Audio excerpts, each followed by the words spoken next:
Il était une fois une petite fille appelée Alice. Elle fit un rêve très curieux. Alors mademoiselle, et vous tous, aimeriez-vous savoir ce dont elle rêva ? Eh bien, voici ce qui arriva. Un lapin blanc passa d'un pas pressé, mais juste au moment de croiser Alice, il s'arrêta et tira une montre de sa poche. N'était-ce pas là une drôle de chose ? Mais oui, avez-vous déjà vu un lapin possédant une montre et une poche où la mettre ? Oui ? Non. Bon, naturellement, quand un lapin possède une montre, il faut bien qu'il ait aussi une poche pour l'y mettre. Il ne saurait la transporter dans sa bouche et il a parfois besoin de ses mains pour courir, mais oui. Regardez, il a, n'est-ce pas, de jolis yeux roses ? Non. Si ? Non. Si ? Tous les lapins blancs, je crois, ont des yeux roses. Non.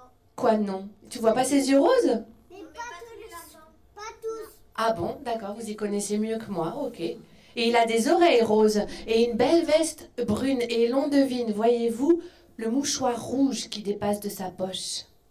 Quant à sa cravate bleue et à son gilet jaune, qu'en dire sinon qu'il a la classe ?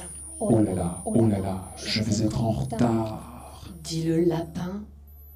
Et en quoi était-il en retard ? Est-ce que quelqu'un le sait ? Non. Non ? Eh bien, voyez-vous, c'est qu'il devait rendre visite à la duchesse. Et la duchesse était une vieille dame très sévère, et le lapin savait qu'elle serait très en colère s'il la faisait attendre. Le pauvre était donc très effrayé, car il pensait que la duchesse lui ferait trancher la tête pour le punir. C'est ce que la reine de cœur avait l'habitude de faire aux gens quand elle leur en voulait. Du moins, donnait-elle l'ordre qu'on leur tranchât la tête, et elle croyait toujours que c'était chose faite, bien qu'on ne la leur tranchât jamais vraiment pour de bon. Enfin, je vous expliquerai ça plus tard. Donc, quand le lapin blanc s'en fut en courant, Alice voulut voir ce qui lui arriverait. Elle courut derrière lui, elle courut, tant et si bien qu'elle tomba dans le terrier du lapin. Et elle fit alors une très longue chute. Elle tombait. Elle tombait.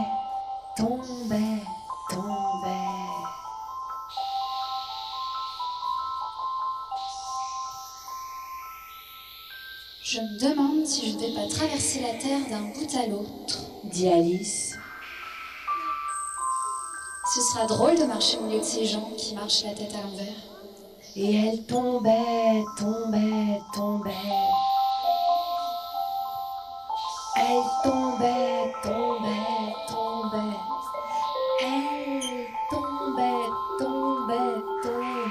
Quand tout à coup, Alice se trouva sur un tas de brindilles et de feuilles mortes. Elle ne s'était fait aucun mal et sautant sur ses pieds, elle se remit à courir après le lapin. Elle courut, ainsi, après une longue course sous la terre, Alice se retrouva dans une grande salle autour de laquelle il y avait des portes. Mais toutes les portes étaient fermées, de telle sorte que, voyez-vous, la pauvre Alice ne pouvait sortir de cette salle et qu'elle en était très triste. Cependant, au bout d'un moment, elle s'avança vers une petite table qui était toute en verre et qui avait 3 pieds. Et sur cette table se trouvait une petite clé. Alice fit le tour de la salle en essayant d'ouvrir chacune des portes avec cette clé. Oh, pauvre Alice, la clé n'ouvrait aucune des portes. Mais à la fin, Alice arriva devant une porte minuscule, vous la voyez ? Oh, et comme elle fut heureuse en découvrant que la clé ouvrait la porte, elle ouvrit donc la porte minuscule, puis elle se baissa, puis regarda et vit un si joli jardin. Et elle avait une telle envie d'y entrer. Mais la porte était bien trop petite. Elle ne pouvait s'y faufiler, pas plus que que vous ne pourriez vous faufiler par un trou de souris? Oh, la pauvre Alice referma donc la porte et elle reposa la clé sur sa table, mais cette fois, elle trouva dessus une nouvelle chose. Regardez donc l'image, qu'est-ce que c'est d'après vous? Une bouteille, c'était une petite bouteille sur laquelle était collée une étiquette portant les mots « Bois-moi ». Bois-moi. Alice goûta. Et elle la trouva plutôt bonne. Ça avait en fait le goût de tarte aux cerises mélangée à la crème anglaise, à l'ananas, à la dinde fumée et aux tartines beurrées. Si bien qu'à la fin, elle l'a bu complètement. Et une chose curieuse arriva. Vous ne devinerez jamais. Mais oui, c'est ça. Elle devint petite, si petite qu'à la fin, elle eut la taille d'une petite poupée. Elle se dit alors... Maintenant, j'ai la taille qu'il faut pour passer par la petite porte. Elle y courut, mais quand elle arriva, la porte était fermée et la clé se trouvait sur la table et elle ne pouvait plus l'atteindre. Pauvre Alice! C'est alors qu'elle découvrit un petit gâteau sur lequel étaient écrits les mots « Mange-moi ». Elle se mit à le manger. Et que pensez-vous qui lui arriva alors? Oui, c'est ça, elle grandit. Grandit. Elle devint plus grande qu'elle ne l'était auparavant, plus grande qu'aucun enfant, plus grande qu'aucune grande personne, plus grande, de plus en plus grande. Et alors, vous, qu'auriez-vous préféré? Être une toute petite Alice, comme un petit chaton? Ou bien une Alice géante dont la tête cognerait le plafond à chaque instant? Les yeux un petits, les autres géants. Bon, en attendant, notre Alice, elle est très grande. Et donc, vous pensez qu'elle fut très contente, quand elle eut mangé le petit gâteau, de s'apercevoir qu'elle devenait si formidablement grande. Car il lui serait évidemment facile, maintenant, d'atteindre la petite clé posée sur la table de verre et d'ouvrir la porte. Eh oui, elle aurait pu faire cela. Mais à quoi bon ouvrir cette porte alors qu'elle ne pouvait plus y passer? Elle en était de plus en plus incapable, la pauvre Alice. Elle pouvait tout juste, en posant sa tête par terre contre le sol, regarder d'un seul œil à travers cette porte. Alors, la pauvre s'assit et pleura. Elle pleura. Et elle pleura. Et ses larmes coulèrent jusqu'au milieu de la salle, comme une rivière. Et très vite, une mare de larmes se forma au milieu de la pièce. Alice aurait pu rester là, au milieu de ses larmes, si le lapin blanc n'était passé à travers la salle pour se rendre chez la duchesse.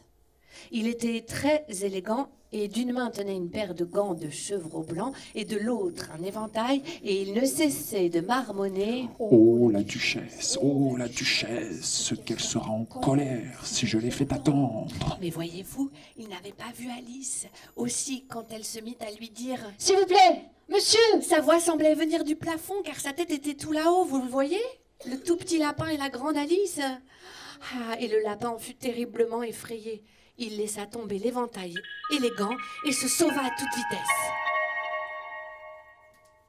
Une chose vraiment très curieuse se produisit alors. Alice ramassa l'éventail et elle s'éventa. Et écoutez bien, elle redevint toute petite, oui, petite, si bien qu'en moins d'une minute, elle faisait la taille d'une petite souris. À présent, regardez l'image. Et vous ne tarderez pas à deviner ce qui arriva ensuite. Alors, cela ressemble tout à fait à la mer, n'est-ce pas? Oui. Eh bien non. En réalité, c'est la mare de larmes, les larmes d'Alice, vous vous souvenez? Oui. Alice est tombée dans la mare de larmes et la souris est tombée aussi. Et elles sont là, toutes les deux, en train de nager.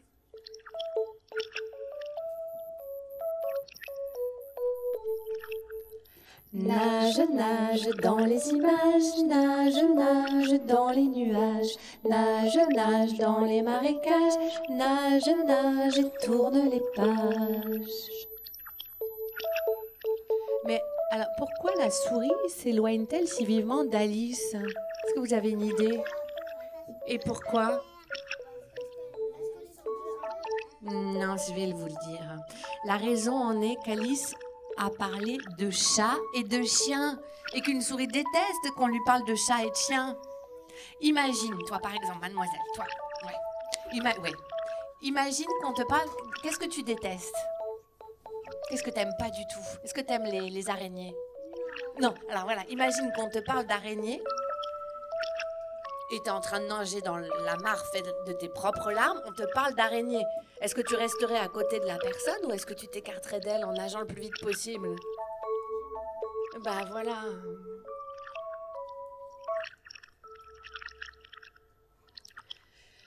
Quand Alice et la souris furent sorties de la mare de larmes, elles se trouvèrent bien sûr très mouillées et il en était de même pour un tas d'autres créatures qui étaient également tombées.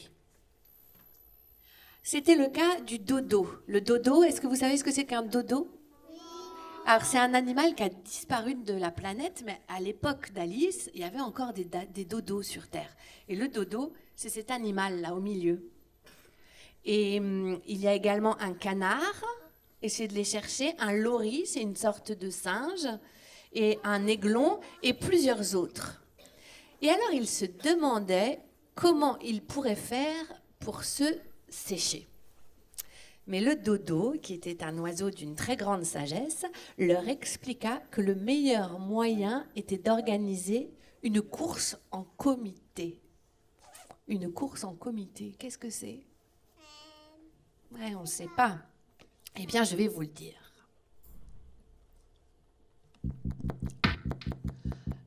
Tout d'abord, il vous faut une zone de course. Elle doit décrire une sorte de cercle, mais peu importe. Il faut juste qu'elle soit fermée. Ensuite, il vous faut placer tous les coureurs ici et là sur la piste, peu importe où vous les mettez, à condition que ce ne soit pas évidemment les uns sur les autres. Ensuite, vous n'avez pas besoin de dire 1, 2, 3 partez. Non. Il vous suffit de les laisser courir comme ils l'entendent et que vous les laissiez s'arrêter quand ils en ont envie. Facile, non? Bah oui. Vous courez dans tous les sens dans un cercle fermé, en fait, c'est ça. Ainsi donc, toutes les créatures, Alice et les autres, coururent en rond, et encore en rond, et toujours en rond, jusqu'à ce qu'elles soient sèches. Le dodo déclara alors que tout le monde avait gagné, et que tout le monde devait recevoir des prix. Et bien sûr, c'était Alice qui devait remettre les prix. Ah, mais elle n'avait rien à distribuer. Oui, elle avait juste quelques bonbons dans sa poche. Et il y en avait justement un pour chacun. Mais pas le moindre prix pour Alice. Que pensez-vous alors qu'il se passa? Est-ce que tu as une idée? Non. Eh bien, Alice n'avait plus rien qu'un dé. Regardez maintenant l'image et vous verrez ce qui arriva. Donne-le-moi, dit le dodo. Le dodo prit alors le dé, puis il le rendit à Alice en disant « nous vous prions d'accepter cet élégant dé à coudre. » Et tous les animaux d'applaudir. Non mais, n'était-ce pas là un drôle de cadeau? Imaginez qu'on veuille vous offrir un cadeau d'anniversaire. Alors, voudriez-vous qu'on aille dans votre coffre à jouets, qu'on prenne votre plus joli jouet et qu'on vous donne ce jouet en vous disant « Tiens, voici un beau cadeau d'anniversaire pour toi ». Oh ben non. Ou bien préfériez-vous qu'on vous offre quelque chose de nouveau? Ben oui, quelque chose qui ne vous ait jamais appartenu. Alice s'éloigna alors des animaux pour continuer ses aventures. Elle savait évidemment qu'il fallait trouver une solution pour trouver sa taille normale et qu'il lui faudrait manger quelque chose, mais quoi? C'est alors qu'elle arriva devant un grand champignon. Il était si haut que pour jeter un coup d'œil par-dessus, elle devait se tenir sur la pointe des pieds. Et que vit-elle à votre avis? Oui? Et non. Une chose à laquelle j'en suis sûre, vous n'avez de votre vie jamais parlé. Oui. C'était une grande chenille bleue qui fumait un narguilé. Le narguilé, c'est l'objet curieux que vous voyez posé devant la chenille. Vous le voyez? Oui. Donc la fumée, Gisèle, tu peux montrer? La fumée, voilà, passe par le long tube et qui s'enroule et s'enroule comme un serpent et puis ressort par la bouche. Et alors, est-ce que vous voyez son long nez et son menton? Regardez, Gisèle vous les montre. Ou du moins, je dis nez, menton, mais c'est ce qui ressemble à un nez, à un menton, parce qu'en réalité, exactement, qu'est-ce que c'est? Non. Ce sont des jambes. Vous pouvez en apercevoir d'autres un peu plus bas, vous les voyez? Oui. Alors, quel ennui ce doit être que de compter chaque soir un pareil tas de jambes.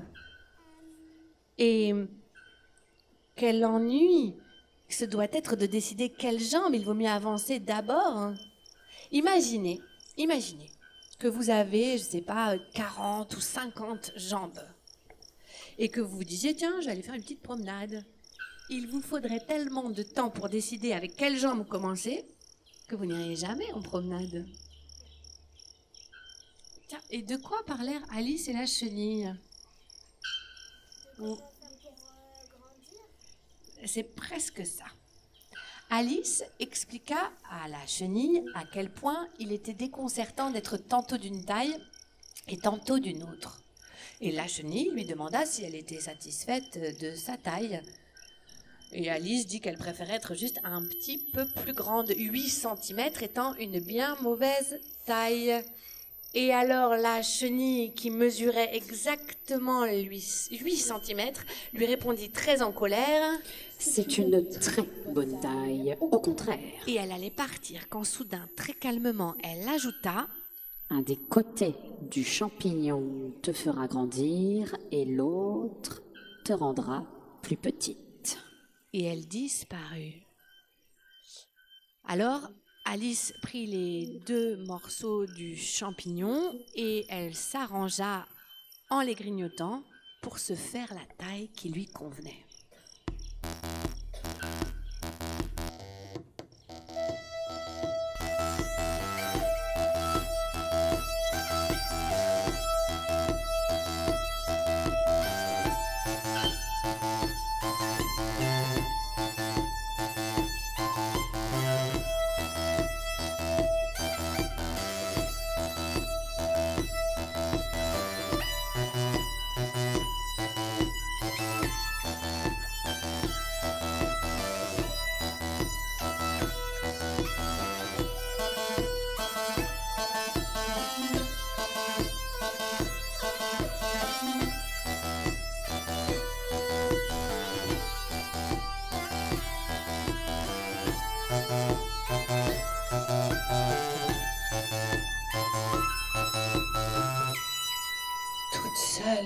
Toute seule, pauvre Alice, elle était toute seule. Aussi, soyez sûre qu'elle fut très contente vraiment d'apercevoir un chat. Le chat du Cheshire, perché dans un arbre, au-dessus de sa tête. Vous le voyez? Pas de doute, le chat avait un agréable sourire. Mais regardez comme il a beaucoup de dents. Oui, cela effraie-t-il un peu Alice? Oui, un petit peu seulement. On pouvait le faire sourire et Alice fut donc ravie. Regardez-la, on dirait qu'elle va réciter ses leçons au chat, avec ses bras dans le dos comme ça et sa tête dressée. Oh, tenez, ça me fait penser à quelque chose. Je vais vous faire une petite leçon. Non, on ne râle pas. Oui, écoutez-moi bien. Vous m'écoutez? Bon, alors, est-ce que vous voyez la fleur qui pousse? Là, que Gisèle vient de vous montrer. Oui? Alors, savez-vous comment s'appelle cette fleur? Personne. Non. Personne. Non. Toi? Vas-y. Non. Quelqu'un d'autre? Oui? Vas-y, je t'écoute. Qu'est-ce que... Non, elle est quelle couleur? Rose. Et comment l'appelle-t-elle? J'aimerais une réponse, oui. Non. Non, je vais vous le dire. Eh bien, il s'agit d'une digitale. Répétez après moi. Très bien, qu'on appelle également doigt de fée. Très bien, je vous fais une interro après. Hein. Voilà, la leçon est terminée. Mimi du Cheshire, Dit Alice. Oh, Mimi du Cheshire, quel joli nom pour un chat. voudriez-vous m'indiquer le chemin que je dois prendre pour sortir d'ici? Et le chat du Cheshire lui chanta.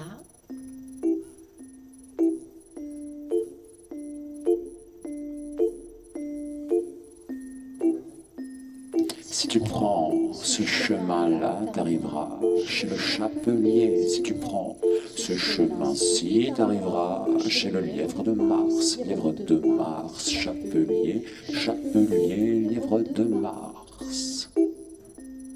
Si tu prends ce chemin-ci, t'arriveras chez le chapelier. Si tu prends ce chemin-là, t'arriveras chez le lièvre de Mars. Lièvre de Mars, chapelier, chapelier, lièvre de Mars. Oh, ils sont tous les deux fous. Ajouta le chat, et il disparut comme par enchantement. Alice prit donc le chemin qui menait chez le lièvre de Mars, et tandis qu'elle cheminait, le chat reparut. Oh, je n'aime pas votre façon d'apparaître et de disparaître aussi vite, Lui dit-elle. Alors, cette fois, le chat disparut très lentement, en commençant par la queue et en finissant par le sourire. Un sourire de chat sans chat. Quelle étrange chose!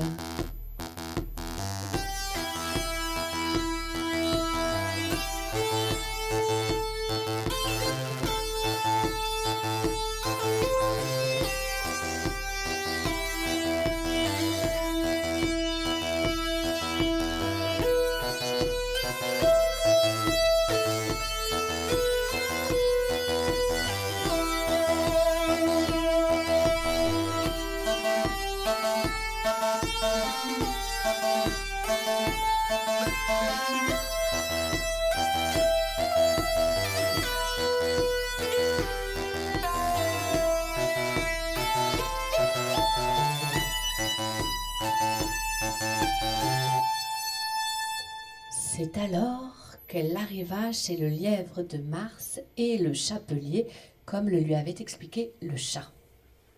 Vous les voyez?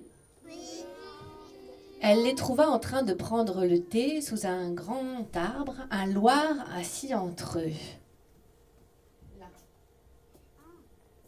Ils étaient tous les trois seuls à table, mais sur toute la table, il y avait une grande quantité de tasses à thé. Alors vous ne pouvez pas apercevoir toute la table, mais rien que dans le bout que vous voyez, il y a 9 tasses, en comptant celles que le lièvre de Mars a en main.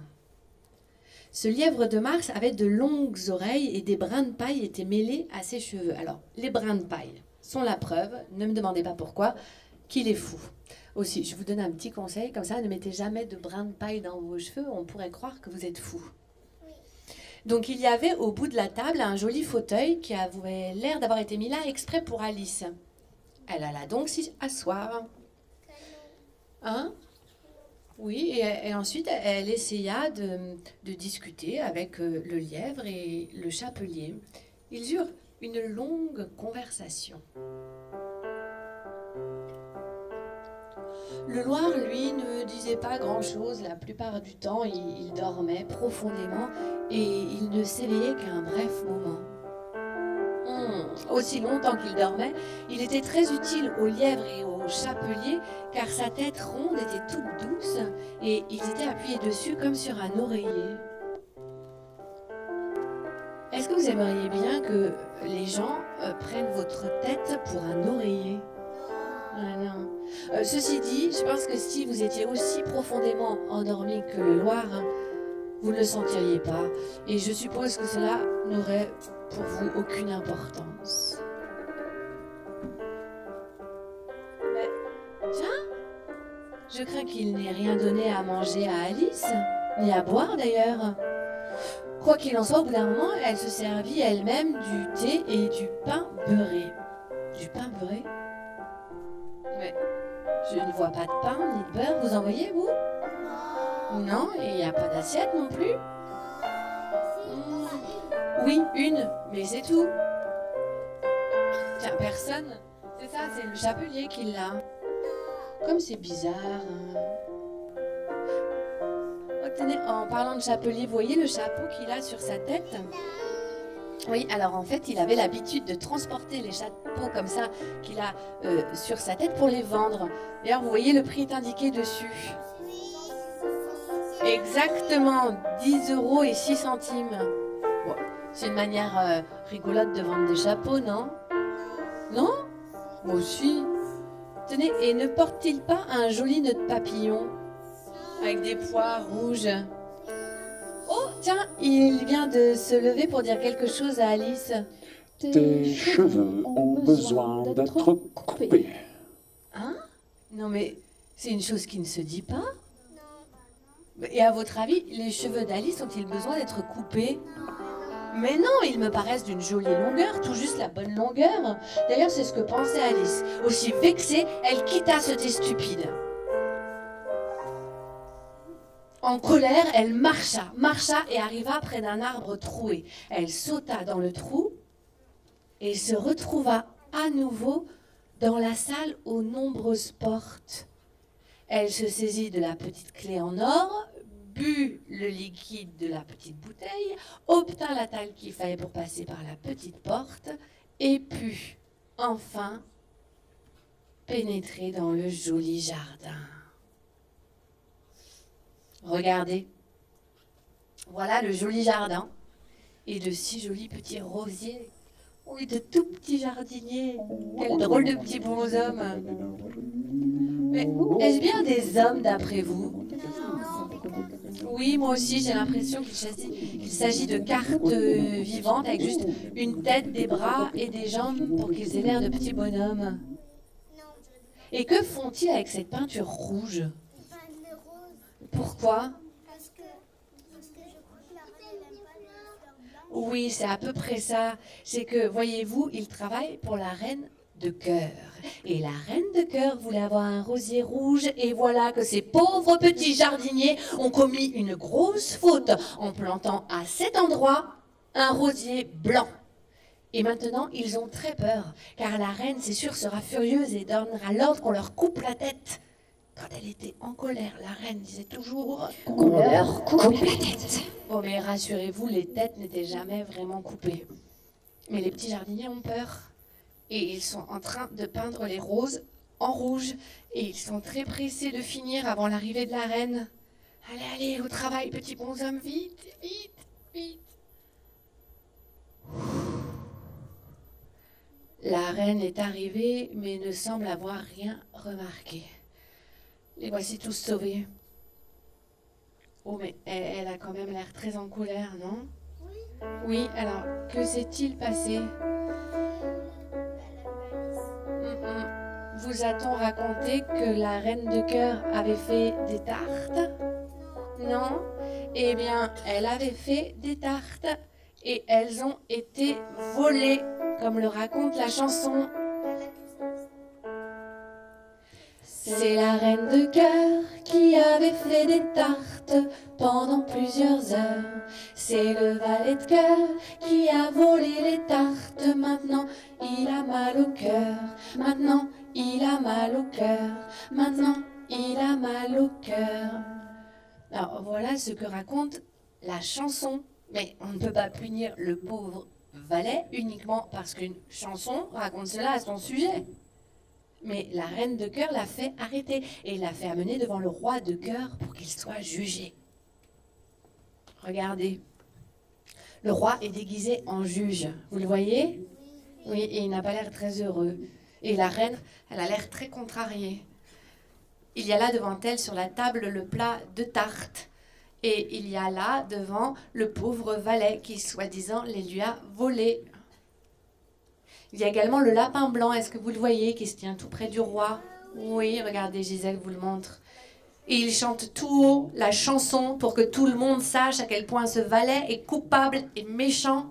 C'est la dame de cœur qui avait fait des tartes pendant plusieurs heures. C'est pas sympa. C'est le valet de cœur qui a volé les tartes. Maintenant, il a mal au cœur. Maintenant, il a mal au cœur.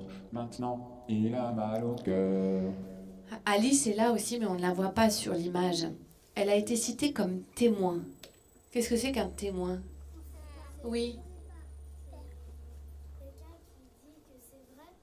Oui, c'est ça. C'est quelqu'un qui a vu le prisonnier commettre ce dont il est accusé, ou qui en tout cas sait quelque chose d'important pour le procès. Il peut apporter des preuves. Mais Alice n'a pas vu la reine faire des tartes. Elle n'a pas vu le valet voler les tartes. Et elle n'a pas vu le valet les manger. Aussi, elle refuse d'être témoin. Mais le lapin blanc l'appelle.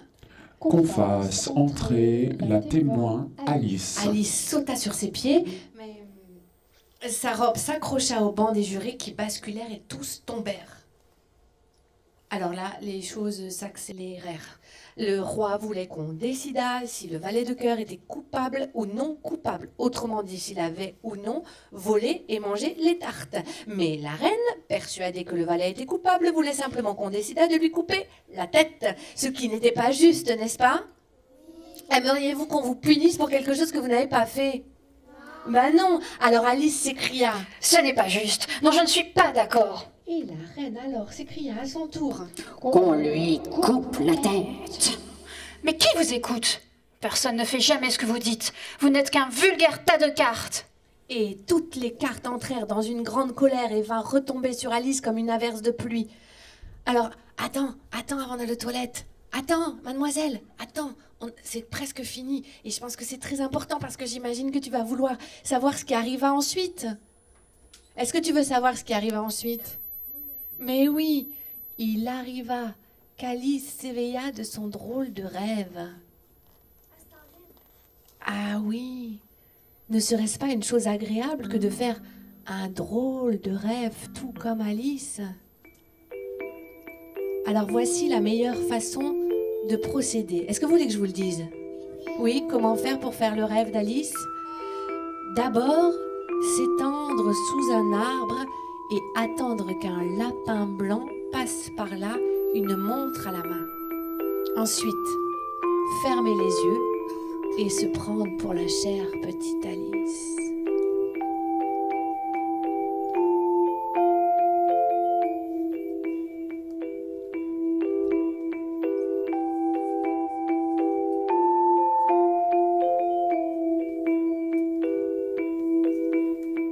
One pill makes you larger, one pill makes you small, and the one that mother gives you don't do anything at all. Go ask Alice when she's 10 feet tall. And if you go chasing rabbits and you know you're going to fall, tell them hook up, beating spider, I'm going to fall. Go ask Alice when she was just small. When men on the chessboard get up and tell you where to go, and you just have some kind of mushrooms and your mind is moving slow, go ask Alice, I think she'll know.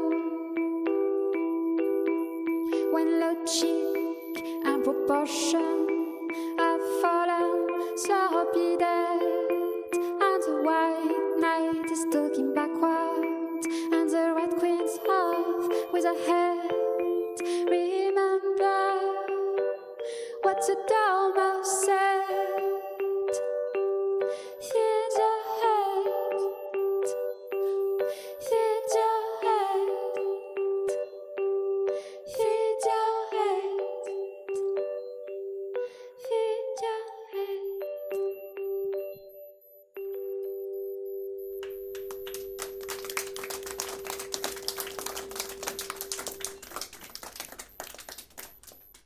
Merci.